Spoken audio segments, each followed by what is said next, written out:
bonjour. Bonjour à vous tous. Bienvenue dans cette leçon numéro 5.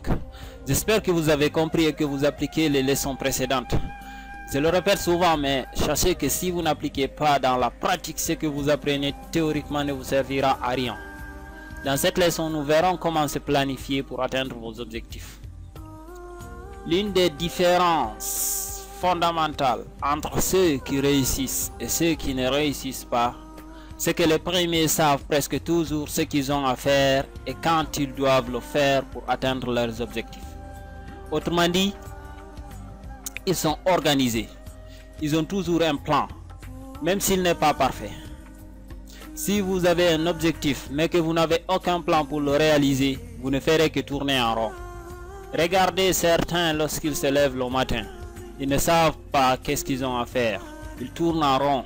Ils tournent de gauche à droite en se demandant qu'est-ce que la journée leur réserve encore. C'est vrai qu'on ne sait pas ce qui va arriver pendant la journée, mais si on sait ce qu'on a envie de faire, ce sera plus facile.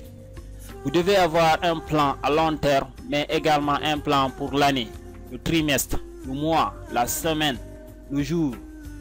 Ce plan doit être votre stratégie de travail. Il doit prendre en compte votre emploi de temps, les actions que vous devez mettre en place, votre rythme de travail. Imaginez une école qui n'a pas d'emploi de temps. Ça risque d'être compliqué d'y étudier, n'est-ce pas? Si vous ne savez pas comment vous planifier, sachez juste qu'il s'agit de répartir les tâches qui vous conduiront à la réalisation de votre objectif en fonction de votre temps, en tenant compte bien sûr des priorités et de la date limite.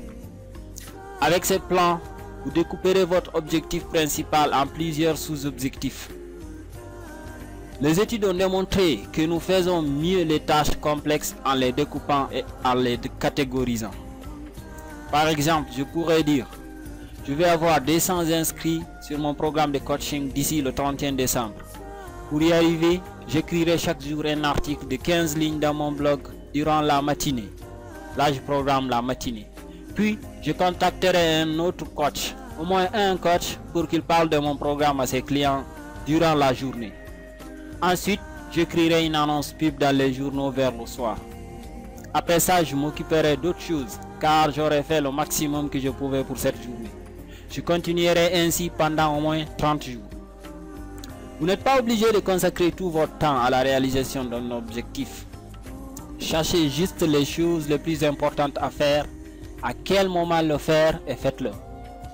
Formulez vos tâches de façon claire, large, positive, ordonnée et connectez les unes aux autres, comme je l'explique dans mon livre Rêver et réaliser, ou comment transformer vos rêves et vos objectifs en réalité, que vous pouvez obtenir en cliquant le lien sous cette vidéo.